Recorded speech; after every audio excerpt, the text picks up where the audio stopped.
This news is brought to you by Prabal TMT Saria, Salsan Steels Private Limited, Ramnagar Industrial Area, Gagret, Una, Himachal Pradesh.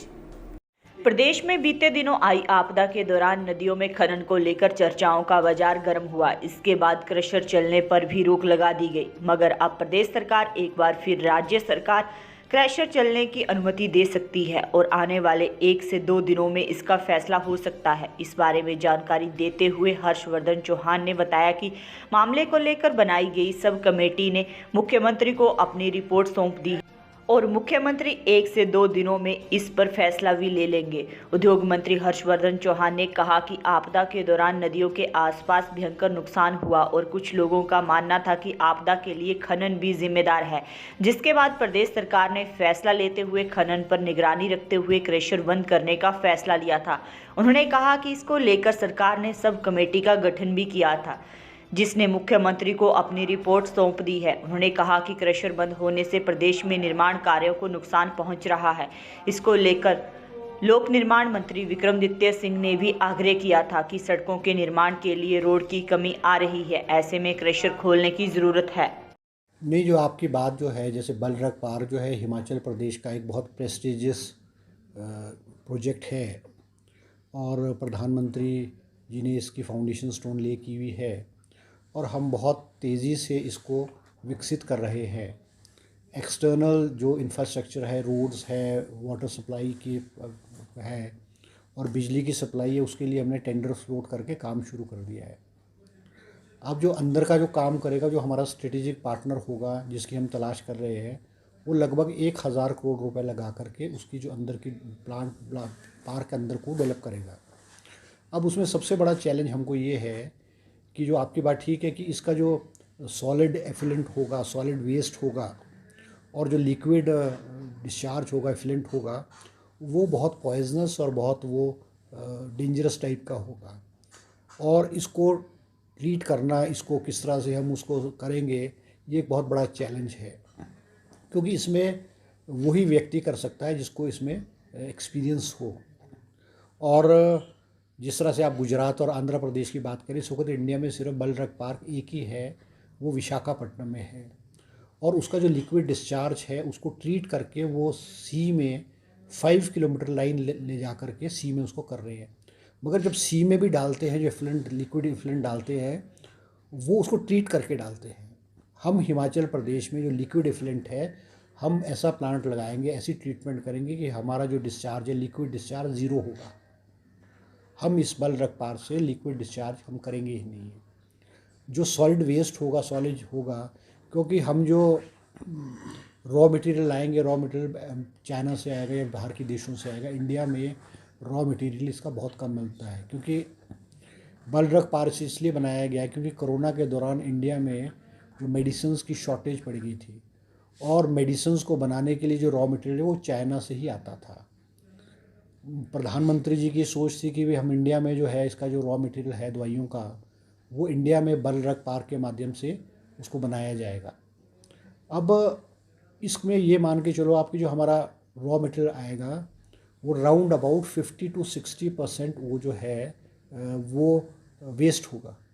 उसको किस तरह से ठिकाने लगाना है, किस तरह से जो एक वो हमारे पर्यावरण को, हमारे लैंड को, या मान लो उसके माध्यम से सीपेज ना हो, उसको वो ना हो, क्योंकि हमने एक private medical device park Visakhapatnam में हमारी टीम जो है इंडस्ट्री डिपार्टमेंट की team, secretary industry, director industry और लोग गए हैं, वहाँ पे उसको लेयर्स में डालते हैं।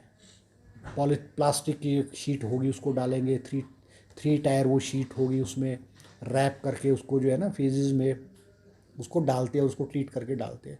तो मैं आपको ये विश्वास दिलाना चाहूँगा कि यहाँ जो भी ट्रीटमेंट होगा वो वर्ल्ड क्लास लेवल का ट्रीटमेंट होगा, जिससे कि लोगों को या ज़मीन को या कोई ऐसा जो है इस तरह का कोई नुकसान नहीं होगा। तो क्या कारण है और इसको रोका क्यों नहीं जा रहा? नहीं, देखो, क्योंकि मुख्यमंत्री जी के ध्यान में जब आपदा आई, बाढ़ आई, बारिशें आई थी, तो बहुत सारा हिमाचल प्रदेश में नुकसान भी हो गया था।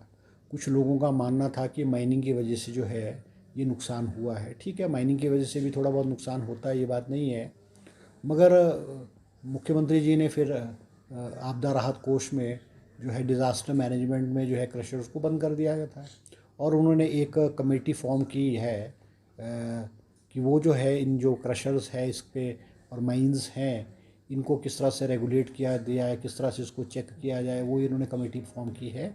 और उन्होंने कमेटी ने मुख्यमंत्री जी को रिपोर्ट सबमिट कर दी है। और मेरी सीएम साहब से कल भी बात हुई है, उन्होंने कहा है कि जल्द जो है इस पे जो है इसको जो है जल्द फैसला जो है वो मुख्यमंत्री जी ले रहे हैं।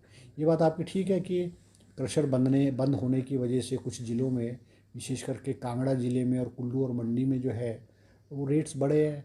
और पंजाब से भी रॉ मटेरियल आ रहा है। मुझे विक्रमादित्य पीडब्ल्यूडी मिनिस्टर ने भी मुझे रिक्वेस्ट किया है कि पीडब्ल्यूडी का काम भी जो है वो प्रभावित हो रहा है क्योंकि रोड़ी की अवेलेबिलिटी नहीं है। तो मैंने सारी बातें मुख्यमंत्री जी के ध्यान में लाई है और मुख्यमंत्री जी ने आश्वासन दिया है कि इस विषय पे जल्द फैसला हो जाएगा। तो लगभग लगता है कुछ दिनों में एक दो दिन में खुल जाएंगे। और नुकसान तो अब ये है कि अब माइनिंग डिपार्टमेंट को तो ये मान के चलो 30 से 40 लाख रुपए हर रोज़ का नुकसान हो रहा है। तो जयराम जी क्या कह रहे हैं, वो तो विपक्ष के रूप में सरकार की तारीफ थोड़ी करेंगे, वो तो सरकार की आलोचना करेंगे, उनका काम है। अब उन्होंने भी अपनी राजनीतिक रोटियां सेकनी है, अपनी दुकान उन्होंने भी चलानी है, भारतीय जनता पार्टी ने भी चलानी है। मगर आप मेरे से भी प्रश्न पूछ रहे हो, हमने 1950 करोड़ रुपए का बलरक पार्क तेज़ी से आगे बढ़ रहा है। मेडिसिनल डिवाइस पार्क जो 350 करोड़ रुपए की लागत से है वो बहुत तेज़ी से आगे बढ़ रहा है। और बहुत सारी जो बिल्डिंग्स है, कॉलेजेस की बिल्डिंग्स है, स्कूल्स की बिल्डिंग है, ऑफिसेज की बिल्डिंग है, करोड़ों रुपए की लागत से हिमाचल प्रदेश में विकास जो है वो हो रहा है। अब ये बात बोलना कि भाई कुछ भी नहीं हो रहा है, ये तो मुझे नहीं लगता कोई तर्कसंगत बात है। और विशेष करके 2-3 महीने में हिमाचल प्रदेश में जिस तरह से आपदा आई है, सारा विकास कार्य और सारी चीज़ें जो है वो थमी है। मगर अब इस सारे काम में, विकास के मामले में तेज़ी आई है। नहीं, निश्चित रूप पे जो विंटर सेशन होगा वो धर्मशाला में होगा और समय पे होगा, क्योंकि एक सेशन और दूसरे सेशन के बीच में 6 महीने से ज़्यादा का समय नहीं होना चाहिए। तो अभी तो हमारा जो मानसून सेशन हुआ तो सितंबर में हुआ, तो 2 महीने भी नहीं हुए। तो मुझे ऐसा लगता है मुख्यमंत्री जी से विचार विमर्श करने के बाद दिसंबर में या जनवरी महीने में जो मानसून विंटर सेशन होगा। सर नहीं, देखो, राज्य चयन आयोग जो है उसकी बहाली कर दी गई है, ऑफिसर्स को उसमें डिप्यूट कर दिया गया है, लगा दिया गया है। और रिज़ल्ट्स, जो रुके हुए रिज़ल्ट्स थे उनको, जिनमें केसेस नहीं थे, उनके रिज़ल्ट्स घोषित करने के लिए मुख्यमंत्री जी ने कह दिया है। और नई जो रिक्वेजिशन है, नई रिक्वेस्ट है डिपार्टमेंट्स की, हमीरपुर सबॉर्डिनेट सर्विस चयन आयोग को, वो डिपार्टमेंट ने कर दी है। अब किसी भी संस्था को, जो सबॉर्डिनेट सर्विस बोर्ड तो भ्रष्टाचार का अड्डा था जहाँ पेपर बिकते थे और उसमें सफाई करना जो है ज़रूरी था। अब वो नॉर्मल रूटीन में हमीरपुर बोर्ड जो है वो काम करेगा और हिमाचल प्रदेश में नौकरियों के मामले में तेज़ी आएगी। अभी हमारे वन रक्षक जो है, हर बीट में, हिमाचल प्रदेश के हर बीट में वन रक्षक की भर्ती जो है वो जल्द होने वाली है। और आईपीएस डिपार्टमेंट में जो है मल्टीटास्क वर्कर जो है उनकी भर्ती आरंभ होने वाली है। फॉरेस्ट गार्ड्स है, माइनिंग गार्ड्स है, उन सारे के लिए रिक्वेजिशन जो है डिपार्टमेंटों ने कंसर्न्ड हमीरपुर बोर्ड को कर दी गई है। हिमाचल प्रदेश में 6000 टीचरों के पद स्वीकृत किए गए हैं और subordinate service board Hamirpur public service commission को रिक्वेस्ट कर दी गई है। अभी पिछले 1 साल के अंदर जो है लगभग 500 के करीब जो कॉलेज के प्रोफेसर्स जो है उनकी नियुक्ति हुई है। आयुर्वेदिक डिपार्टमेंट में आयुर्वेदिक डिपार्टमेंट में जो है वो 145 जो है वो आयुर्वेदिक डॉक्टरों की नियुक्ति कर दी गई, जिनकी हम पोस्टिंग जल्द करने वाले हैं। इस तरह से हर विभाग में जो है वो नौकरियां जो है का प्रोसेस जो है जारी है। देखो, जो हाटी वाला इशू है उसमें हिमाचल सरकार ने क्लैरिफिकेशन मांगी है, जैसे मैंने पहले भी कहा है। उसमें कुछ त्रुटियां थी, कुछ कमियां थी, कुछ डाउट्स थे, जो हिमाचल सरकार ने जो है गवर्नमेंट ऑफ इंडिया को लिखा है और जैसे ही वो क्लैरिफिकेशन आ जाएगी वो हिमाचल सरकार उसको इशू कर देगी। अब जो केंद्रीय हाटी समिति के पदाधिकारी, उन्होंने भी खुद कहा है इसमें कोई क्लैरिफिकेशन की गुंजाइश है, क्लैरिफिकेशन के लिए मांगा, जैसे आ जाएगा उसको कर दिया जाएगा। तो ये कोई पॉलिटिकल इशू नहीं है और हिमाचल सरकार इसको रोक नहीं सकती है। मगर जहाँ बेस डेट की बात है, base date government of India तय करेगी। अब राष्ट्रपति की नोटिफिकेशन और जो अंडर सेक्रेटरी की लेटर है उसमें भी अलग अलग चीज़ें हैं। वो क्लैरिफिकेशन के लिए गवर्नमेंट ऑफ हिमाचल सरकार ने लिखा हुआ है, वो जैसे आएगी उसको हो जाएगा। अभी आया नहीं शायद। किसी भी सरकार को कर्जा लेना मजबूरी है। हिमाचल प्रदेश आत्मनिर्भर प्रदेश नहीं है। पूर्व की भारतीय जनता पार्टी सरकार ने भी लोन लिया था, इस सरकार ने भी विकास कार्यों को और सरकारी कर्मचारियों की सैलरीज और एरियर को देने के लिए लोन लेना पड़ेगा।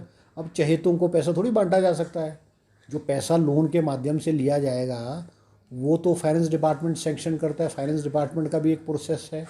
अब वो चहेतों को पैसा कोई रेवड़िया पैसा जो है रेवड़ियों की थोड़ी बांटा जाता है। ये मान लो भारतीय जनता पार्टी और जयराम जी का कहना गलत है। अब ठीक है, राजनीति में पॉलिटिकल अपॉइंटमेंट भी बहुत सारी होती है। आज तो 1 साल का समय कांग्रेस सरकार का हुआ है, पॉलिटिकल अपॉइंटमेंट्स बहुत कम हुई है।